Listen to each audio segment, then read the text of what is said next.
Chelsea fans, welcome back to Talking Chelsea. Welcome back to your Chelsea news. The Premier League starts today and Enzo Maresca has done his first pre-match press conference where he gives us an update regarding the centre-back situation. We also have player updates regarding Badiashile, Wesley Fofana, Romeo Lavia and Renato Vegia. Chelsea close in on a new front of shirt sponsor. We make some more money on a player we don't even have anymore. We have a little update regarding Xavi Simons, and Bayern Munich have started negotiations with Christopher Nkunku. Now, of course, I will give my own thoughts and opinions on everything that's been reported, but more importantly, I want to know what you guys think down below in the comments. And before we get into the video, make sure you leave a like and subscribe if you are a Chelsea fan who enjoys Chelsea content. We're on the road to 10k before the end of 2025. Kicking things off, Bobby Vincent reports what Enzo Maresca said on Levi Colwill, and he says he is okay, aware that he has a long time out. It is a big loss for us. He was important for us last season. We were able to create chances and attack in the right way if we are able to build in the right way. Levi was a huge part of that. He continues to say that we build with Levi in the middle. Last year we played 64 games. We played 64 games with Levi and Tosin. The only one that can do that job well is Tosin. The rest, they can adapt. Hato never played making three in the middle. It's not about being a central defender. He continues to say that also we have players that unfortunately have some problems, and this is the reason why I said the club knows exactly what I think about central defenders. Enzo Maresca also speaks on the injuries. He said Benoit is in the process of coming back, Romeo the same, and Trev is okay. Now this is very interesting because we know that Wesley Fofana could potentially be ready for the Crystal Palace game. We know how much Enzo Maresca rates him as a player. We've got Benoit Badiashile on the road to recovery, Romeo Lavia coming back as well. That one's kind of been a bit of it's been a mystery in terms of when Lavia is coming back, because we know how long his injuries can take to come back from, right? It's always a bit of mystery. Same with Fofana, really. But going back to what Enzo Maresca said about Levi Colwill and how much of a massive miss he is going to be for this season, this is Chelsea's biggest task, in my opinion, is how are we going to shore up that centre-back partnership? Because like Maresca said, 64 games with essentially Levi Colwill at the heart of that. Them line-breaking passes are an absolute cheat code. I said that time and time again over last season. Regardless of what I thought of overall Levi Colwill's performance at certain parts of the season, I felt like he did really kick on and develop massively as the season went on. But I've always been saying that it's a cheat code, his line-breaking passes. The way that we can go from defence with attack with one pass from him is unreal. So having him not available for the season is a huge, huge miss. Now, yes, we have the likes of Hato that's just come in. One thing we need to bear in mind, I think he's going to be a very successful signing. I genuinely do. But the one thing we've got to think about is this a 6-foot, 19-year-old player who has no Premier League experience and only plays as a left-back recovery or potentially as a centre-back, but not in a back three, not the centre of a back three. So he is going to take time to adapt to that. I don't feel like you just chuck him in and then you go, yeah, we're winning the league, boys. It's one of those players who is just going to have to adapt, and I feel like he will be utilised more as a backup or rotation option for Marc Cucurella on that left-hand side. But he will get game time as that left centre-back. I'm sure he will, but I just don't think you can chuck him in straight away and then you go, right, no Colwill, no problem. Like, it's going to be one of those things that we're going to have to try and find out what happens. Do we go into the market for a new centre-back in the closing days of the window? Do we see how these first couple of games go with who we have? Obviously, we've got Trev, who says he's going to be okay for the weekend. Fofana's coming back, but can we really rely on his ability to stay fit? Benoit Badiashile obviously does play as a left-sided centre-back. Some more's been reported about him, which we'll speak about in a second. But again, can we rely on his ability to stay fit? Because over time in his Chelsea career, he's always injured around the transfer windows, but he also picks up these little injuries here and there, and he's out for little spells that kind of build up over time. Obviously, we've got Tosin. I love Tosin. I think he's one of our most consistent defenders.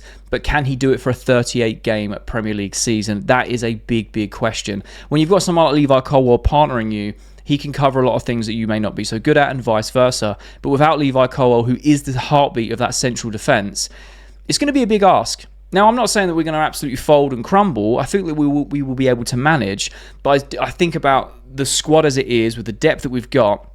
And even on that centre-back position, we have a lot of depth. When you take into consideration the injury problems or maybe the players that are injury-prone, the players that got little experience in playing that Colwill role, I think that's where that's our biggest weakness at the moment, right? You could argue it's the goalkeeper. I personally feel like Sanchez has actually improved a lot over the last 4 or 5 months, contrary to my beliefs at the start of the season where I absolutely couldn't stand the guy. Same with Benoit Badiashile, really. I think they've both improved. But I feel like the centre-back partnership, if we can get that right, we should be okay. But I think it's going to take a little while with all these games to be played and all these competitions to figure out who that pairing is going to be without Levi Colwill. But we have a report regarding Benoit Badiashile. Ben Jacobs has reported that Chelsea rate Benoit Badiashile very highly, and a lot of people I speak to at Chelsea who have seen this guy train see his demeanour and work ethic and think he's a signing who slipped under the radar a bit. Now, I kind of agree with this now. I wouldn't have last season.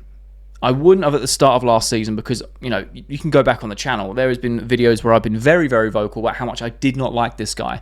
And I'll be honest, I'm always fair. You know, I admit when I'm wrong and I always give my opinions, right? I try and be fair and see both sides of things. I was the same with Cucurella. I couldn't stand him when we first signed him. I didn't think he was good enough. And he's had a generational turnaround and he's one of my favourites in this squad. He's unbelievable. So it's not like I'm writing Benoit Badiashile off. I'm not writing Sanchez off completely, even though I vent my frustrations like most fans do, like everyone does, right? But I also give credit where it's due. And I feel like last season, Benoit Badiashile came off the bench many times or played games where he had a job to do and did it very well. Not to the point where he was like a Van Dijk, of course not. But he came on and he showed massive improvements to what we saw at the start of last season. And I feel like he is a good player. Injuries have hindered him because I tell you what, when we first signed him, he had a run of games before his first injury. He looked like a Rolls-Royce defender. And that first injury really hindered him, lacked his confidence, and it was almost like he was constantly chasing that confidence and chasing that prime football back in a Chelsea shirt. But I feel like he did show glimpses of it last season. Not saying that he's going to go on and be an incredible player, but I still feel like this is the season where he can step up. And I think he will surprise people purely because even when I mention Badiashile or Sanchez in the last 4 or 5 months, or the select games that they've been very good and highlight the good signs of it and how if it's more consistent then we'd have different views, people just go ham and they're like, nah, awful player, get rid of them, rip up the contracts. And I get it, but it's also about being fair. I've been very vocal about how much I don't like Badiashile and Sanchez, but I've also given them credit where it's due. And I feel like this season is going to be a huge season for the centre-backs that we have in our squad. Now, bear in mind, we may go into the market and secure a centre-back, but I've spoke about this in previous videos, how that could actually become more of an issue going into next season, not this one just starting today. Because when Levi Colwill comes back, what do? You then have to offload more centre-backs. There's a lot of if, buts and maybes with our centre-back rotation. You know, can Fofana stay fit? Can Benny stay fit? Can Hato play the role and slot in very quickly? Like, there's just a lot of variables. Can Tosin do it for a 38-game season? Is Chalobah going to be able to stay fit? That, for me, that's the starting centre-back duo, is Trevor Chalobah and Tosin, while we wait for the recovery of Fofana, Badiashile and all the others that can play. It just depends on how solid they can be in terms of, you know, how many games they can play without picking up an injury. Now, you know, touch wood, they don't get injured. But we also know it's football, and Chelsea always have injuries. Every club has injuries every season. So it's going to be very, very interesting. So I'd like to know your thoughts and opinions down below regarding our centre-back situation. Are you still happy with who we've got? Do you think that makes sense? Because I'm still thinking that we can back ourselves with the players that we've got. I'm also just seeing the potential complications of it when you really break it down in terms of the injuries, with the injury-prone players and the lack of experience and the rotation, finding that right partnership while you're playing on the job, because we've had very small pre-season and the Colwill injuries all of a sudden and unexpected. Or do you still feel like we need to go into the market and get a centre-back? Because I can see us doing either. I can see us seeing... I think the ideal scenario is we play the Palace game, we play the West Ham game, and by then we have a bit more of a feel, or Maresca has a bit more of a feel of, okay, we need to go and get someone now. Whether it's a loan, whether it's we spend silly money, whatever it is, we need a centre-back. Or they go, do you know what? We should be okay based on how the players are adapting to this position. But very curious to know your thoughts. David Ornstein has reported that Nottingham Forest are in process of agreeing a £37.5 million fee with Ipswich Town for Omari Hutchinson. Chelsea included a sell-on clause around 25% for Omari Hutchinson in the deal with Ipswich Town. It's then been broken down, saying Chelsea have a 25% sell-on clause, which would mean the club would get £9.375 million from the sale. This is just another factor that goes into Chelsea being a very good selling club, a very well-run business. This is a player that is no longer ours. We've put in a sell-on clause, and this is why we have sell-on clauses. This is why a lot of clubs try and instill them into contracts, because we're getting on with our own thing. He then makes a bigger move from what we sold into Ipswich, so we get the initial money up front from Ipswich. The Ipswich then sell him for profit. We get a percentage of that profit, and it's nearly 10 million. That's another 10 million going on to the profit and loss sheet, or the PSR of this summer window, which just it bumps things up and makes it closer to a net zero spend this summer. And again, I'm not an accountant fan or anything like that. I do take an interest, run my own business. I understand that you have to have profit loss, and that side of things does actually give me, I have a bit of an interest in that side of things, just to make sure I'm making a profit. But in terms of football, I'm not really that fussed, but I find it interesting to say the least. If Chelsea can end this summer window with a net zero spend, I think that's incredible business, personally.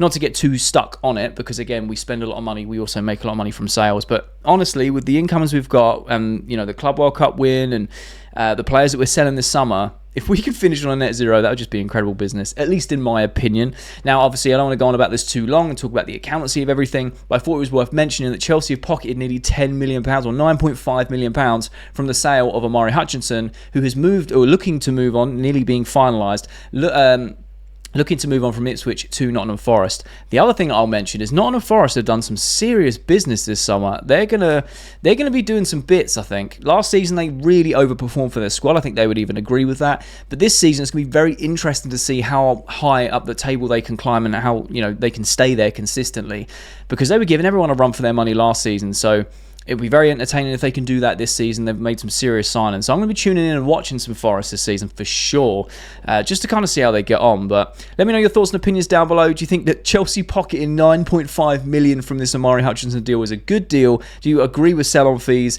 Is this another reason that adds to the fact that Chelsea are one of the best-selling clubs in the world currently? Nizar Kinsella has reported there is an ongoing competitive process for the front of shirt sponsor, with Chelsea believed to have had offers, but focused on aligning with the right long-term partner. The club is aiming to strike a deal worth 60 to 65 million per season. He goes on to report that new Saudi Arabia airline Riyadh Air have been strongly linked to a potential sponsorship. Now this is huge, because when we spoke about this, I think it was last week, maybe the week before, there were 3 companies left that Chelsea were kind of interviewing and vetting for that final process. And they said one of those clubs is a Middle Eastern club. Now it looks to be revealed that that's Riyadh Air. Now some people have put some mock-ups of Riyadh Air on our shirts, and I think it looks okay. At the end of the day, I think Chelsea are in a very strong position to be asking for 60 to 65 million pounds a season. And I don't mind if it's Riyadh Air, I don't care if it's Apple, I don't care whoever it is really, because Chelsea not having a sponsor for the last few seasons and only have like Damac for 7 games, or Infinite Athlete did us a solid when we had no one and we were finishing lower in the table. But a solid, consistent, long-term front of shirt sponsor that's going to be paying mad money, because we are the current world champions, we are back in the Champions League, we are winning trophies again, which is going to be synonymous with their brand, I think is an incredible piece of business that we just haven't had in terms of revenue.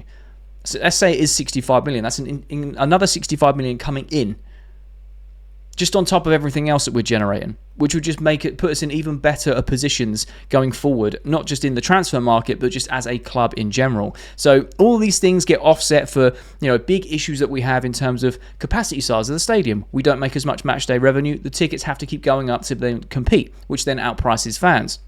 We know that that's an ongoing thing, where we were either looking to renovate or move. That's been going on for about 25 years. But we know that there are conversations that are being had, and it's very complex in that sense. But when you have sponsors paying £65 million a year, things can be subsidised here and there throughout the season. Now, I'm not saying that ticket prices automatically go down, but what I'm saying is that the more money that Chelsea make, the more they can give back to their fans, hopefully. In a sense, in theory, that's how it should trickle down, right? So the fans will feel the benefits over time. But we shall soon see. I thought this was very interesting. 60 to 65 million pounds. It's now been revealed what that Middle Eastern sponsor is of Riyadh Air, and I wouldn't be so mad at it, if I'm being honest, because all the mock-ups I've seen, it looks pretty clean. It looks pretty clean, doesn't look silly. But yeah, that is the only update we've had regarding a front shirt sponsor. Now, in terms of securing it, we are running out of time to secure it for this season. So I feel like if names are being thrown around and Chelsea are still in that sort of final 3, we are getting very, very close to securing one. So I feel like it potentially will be Riyadh Air if it's now being named and mentioned, thrown around, mock-ups being leaked out and stuff, which I know we've had mock-ups for a number of sponsors for sure. But this close to the start of the season, which is today, right, Chelsea playing a few days, we are running out of time to be able to register it for this season. So I feel like Chelsea are going to get this over the line, hopefully by the end of the week, maybe next, by the end of the transfer window for sure. I don't actually know the cutoff for this season's registration of sponsorships, but I know that that window is closing very quickly. So let me know your thoughts and opinions. Do you think Chelsea will get £65 million a year? Can we easily demand that? What are your thoughts on Riyadh Air potentially being that front shirt sponsorship? Because it looks like they are the favourites at the moment. Or who would you much prefer if it isn't those? Let me know your thoughts and opinions down below. TalkSport have reported that Chelsea are considering keeping Renato Vegia after Levi Colwell's ACL injury. The Portuguese defender is still of interest to many European suitors. Now, again, I quote many places. I essentially I just react to what's being said about Chelsea. TalkSport, yeah, they're rage baiters. We know that they play the game very well. Sometimes their reports are spot on. Sometimes they're a bit of a miss. Same with everyone, really. You have some that are better than others. But regarding this interests me because what we spoke about earlier about Maresca trying to find a solution internally, but the club know what he feels about when it comes to central defenders, so he still could potentially go in the market. The big glaring sort of missing piece of the puzzle here is just keep Renato Vegia, because you can give him a run out centre-back. He wanted to play centre-back. Now, I don't know what's gone on behind the scenes here. I don't know what bridges have been burnt and why they're so adamant to sell him, because now we have this Levi Colwill ACL injury. There is a gaping hole in that, in terms of consistent, regular centre-back playing on that left-hand side, and Vegia can do that. Vegia can do that very well. He's already got good rapport with the fans. We've seen him play as a left centre-back, as a DM, as a left-back. He looked absolute mustard. He's built like a centre-back. Do you know what I mean? Like, it makes a lot of sense. So I know that Chelsea want to go and get profit for him, but I feel like this may have some legs in terms of, actually, it might make sense to keep him for this season and then try and sell him for profit next. Because if you think of it from a value standpoint, if he stays this season and plays very well and consistently at centre-back for Chelsea, he then enjoys his game time, because that's what he wants to be doing on a consistent basis, raises his profile, he becomes more in form, and the next summer Chelsea can demand more money for him when Levi Colwill come back. For me, this makes a lot of sense. It makes a lot of sense to be keeping him when we have this crisis, rather than selling him now for profit and then dealing with the issues internally and being like, actually, it would have made sense to keep him. Because, look, we're demanding around £40 million for him. Atletico nearly snapped him up, but they pivoted last second to go for another player. Dortmund, they were linked. We spoke about that yesterday. They're never going to pay the money for that. We're going to speak about Dortmund in just a second.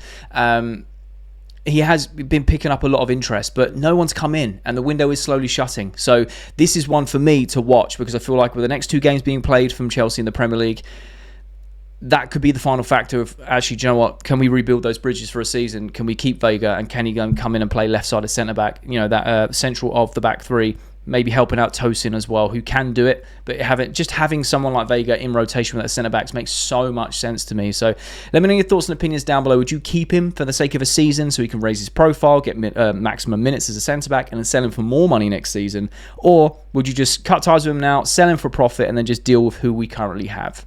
Alex Crook has just reported Chelsea have rejected a loan offer with an obligation worth north of £15 million for Carney Chukwuemeka. Like I said in yesterday's video, Chelsea just need to cut ties with Dortmund in terms of transfers, and in terms of them buying off of us, even us buying off of them, because that is disrespectful amount of money. £40 million was in his release clause. Chelsea, they were willing to go between 17 million and 21 million, and Dortmund still want another loan with an obligation for less than the absolute minimum that we're willing to go down to, like the compromise of us. They are taking the biscuit. They just are. And I just find it disrespectful. Imagine going into negotiations and getting more than 50% off offered to you, and then you still want even more than that. Come on now. Come on. I just think Chelsea shouldn't even bother, man.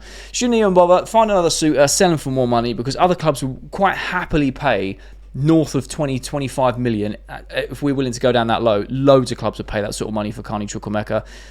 As much as I'd like to keep him, we've gone over the emotional roller coaster of how good Carney is and how it hasn't worked out at Chelsea for sure. But I just find this absolutely disrespectful.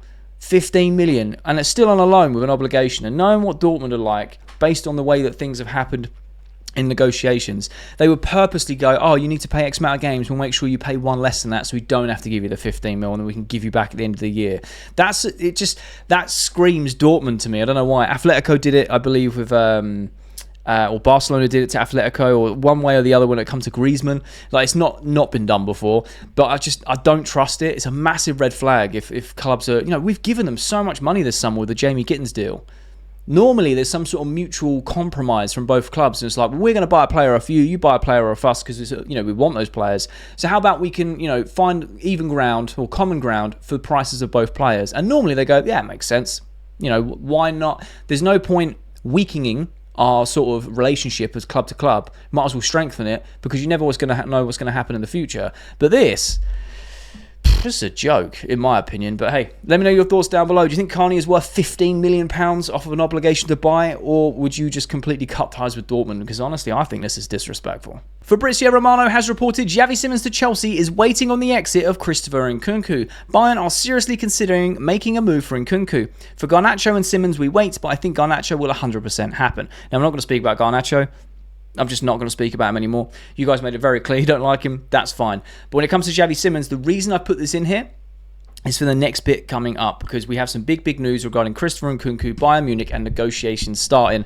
Now, that means that one of the dominoes will fall, and Xavi Simons will hopefully be a Chelsea player, hopefully by the end of the weekend, maybe end of next week, before the transfer window shuts at least. Hopefully this doesn't get dragged out any longer than it already has, because we have Xavi Simons fatigue, and he's not even signed. So I find this very interesting. We're going to talk about the Christopher Nkunku stuff, because now it looks like it's genuinely going to happen. Kerry Howe has reported that Bayern has started talks with Chelsea about Christopher Nkunku. Bayern prefers a loan, Chelsea a sale. The player is open to a move to Munich. Fabrizio Romano has also reported that Chelsea insist on a permanent deal to approve Nkunku's exit. And Ben Jacobs has reported an exclusive. Bayern Munich have opened talks with Chelsea for Christopher Nkunku, TalkSport understands. At the start of this window, Chelsea wanted just over £40 million, but an exit could be sanctioned for south of this number now. Now, this is what I'm saying. The dominoes starting to fall into place.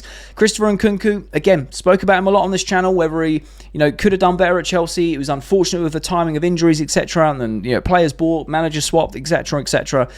Unfortunately, he's going. He's leaving this window, right? Whether we like it or not, Chelsea have been actively trying to offload him. We've had a number of clubs come in for him, a number of clubs in Italy, Premier League. No one's stumped up the cash. No one's really pushed for it. A lot of clubs have said his 195 grand a week is going to be a stumbling block. Is he willing to reduce it? In yesterday's video, we spoke about Bayern Munich being interested in Nkunku. It seems to have accelerated already in a day of them opening talks with Chelsea, seeing how we can get this deal over the line, because Chelsea want Nkunku gone, because then we can go get Xavi Simons, who's patiently waiting to sign that, the contract. He's already agreed to personal terms. It's just down to Leipzig and that official fee of what we need to pay, and I can see it's going to be Bayern give us the money for Nkunku, we give it to Leipzig for Simons, job done. One in, one out. Everyone's happy. Bayern get their player, Leipzig get their money, we get our player. Everyone is smiling. Now, for the fact that Chelsea wanted, just over 40 million, it was 43.3, which is a very random number. Same with João Felix. We managed to get more than that for João Felix, which means, knowing how this board works, they can probably reduce that number for Christopher Nkunku. So across the two transfers, it will equal the same amount, right? Because they valued them both at like 43.3 or 43.2 or something like that. Now, look, if Chelsea sell for just under £40 million, so £40 million, what's that? 50 million euros-ish? 50 million euros for Christopher Nkunku in his current form. He's 27 years old. I think it's an absolute bargain. I think he'll do very well at Bayern Munich. He knows the Bundesliga. Bayern Munich are a powerhouse in that league. We know that. They pretty much win everything every year. He gets Champions League football. They'll happily pay his wages, whether they reduce it a little bit or keep it the same, whatever. Bayern Munich aren't exactly short of cash in that sense. And Chelsea are like, cool, let's get this deal done. Let's get this done. Let's get this over the line. Because once you leave, we'll go get Xavi Simons. Everyone's great. Maresca's going to be happy having Xavi Simons. The fans can finally be like, oh my God, the deal's finally done after 400,000 years. And we can actually get excited about Xavi Simons being injected into this Chelsea starting 11. Because honestly, add a little bit of spice into this with Xavi Simons and we are cooking. I mean, we're cooking already. But adding Xavi Simons, we're cooking on gas. You know what I mean? Like, it's going to be up a few levels for sure. So I'm very curious to know what the final figure will be. It seems that this is accelerated. Like I said yesterday, we spoke about the talks of it. Now it's happening. Club-to-club talks are happening. I can imagine, Nkunku wants that Munich move. He said that many times. Can't imagine personal terms being too much of an issue. He then gets to go to the club he wants. So I'm wondering what that number is going to be. Will Chelsea get £40 million? Or will Bayern Munich assess the situation and go, we'll give you £35 million because we know that you need the funds, blah, blah, blah, blah, blah. Or, do Bayern Munich do us a solid and then give us the exact amount of money that we're going to spend on Xavi Simons so, everyone wins again? I don't really know. I'd love to know your thoughts and opinions down below regarding Christopher Nkunku to Bayern Munich. One, do you think this happens now that the talks between club to club have started? How much do you think Chelsea are going to secure for Christopher Nkunku? And do you feel like as soon as this deal's done, Xavi Simons is done? Or are you still thinking that once this deal's done, there's going to be plenty of time for the Xavi Simons deal to fall apart? Because essentially, That's what we've been told. Garnacho and Simons are coming to Chelsea. It's a matter of Chelsea offloading players. The two players that have been linked is Jackson and Nkunku. It looks like Nkunku is going to Munich now. So let me know what you think is going to happen in the next week or so within this transfer window regarding Chelsea's outcomings and incomings. I personally feel like Nkunku will leave probably by the end of the weekend. If Bayern Munich are serious, they'll get this job done. Bang, bang, bang. Off he goes to Bundesliga. Munich are a serious club. Obviously, the seasons are starting for everyone. They're going to want him involved in that first team. Chelsea then go secure Simons, and again, in an ideal world, we can get this all sewn up Monday morning, maybe Tuesday, right? Because I know everyone's playing this weekend. So they're my thoughts, but I'd love to know yours down below. Ben Jacobs has also reported that Chelsea are relatively confident of getting a suitor for Jackson. We could get a... Okay. Ben Jacobs has also reported that Chelsea are relatively confident of getting a suitor for Jackson. We could get a surprise there too. I've heard another Premier League club that no one has talked about who are quite keen on Jackson. Now, I'm not going to make a big thing of this. I wanted to add this right at the end of the video for a bit of food for thought, to genuinely get your thoughts and opinions in the comments so we can all have a conversation about this. Because this sort of stuff, again, it could be hearsay, it could not be. Ben Jacobs is relatively reliable. We use him a lot, and he's normally bang on, right? It's very rare that he's wrong. There's obviously a list of people that I try and use that always have a more right than wrong reports, and we just react to it, right? But this is just fun for a little conversation, because who do you think this Premier League club that no one spoke about who is keen on Jackson is? Because from what we know, Arsenal didn't want him, Man United will link with him, and Newcastle will link with him. Now, we know that Newcastle Jackson, that could potentially happen if Isak goes, right? That's another domino for another lane. If Isak goes, then everything's a chain reaction. But I just wanted to put this at the end to ask, what other Premier League club do you think that this could be that are interested in Jackson? I'm just going to make a bold prediction, just a complete guess. And I'm going to say it's someone like Nottingham Forest.